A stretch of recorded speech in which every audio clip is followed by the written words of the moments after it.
নমস্কার। বিশ্বকবি রবীন্দ্রনাথ ঠাকুরের ১৬৩তম জন্মজয়ন্তীতে তার প্রতি আমার শ্রদ্ধাঞ্জলি। কবি সুকান্ত ভট্টাচার্যের রবীন্দ্রনাথের প্রতি।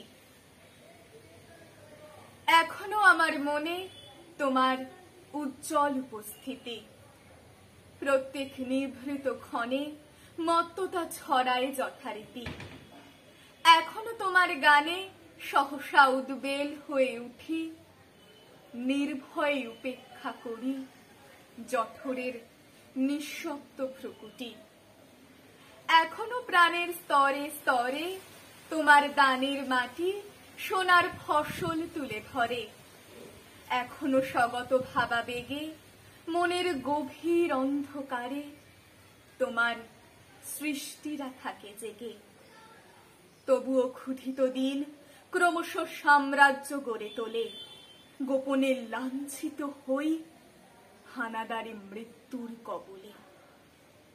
যদিও রক্তাক্ত দিন তবু দৃপ্ত তোমার সৃষ্টিকে এখনো প্রতিষ্ঠা করি আমার মনের দিকে দিকে। তবুও নিশ্চিত উপবাস আমার মনের প্রান্তে নিয়ত ছড়ায় দীর্ঘশ্বাস। আমি এক দুর্ভিক্ষের কবি, প্রত্যহ দুঃস্বপ্ন দেখি মৃত্যুর সুস্পষ্ট প্রতিচ্ছবি। আমার বসন্ত কাটে খাদ্যের সারিতে প্রতীক্ষায়, আমার বিনিদ্র রাতে সতর্ক সাইরেন ডেকে যায়।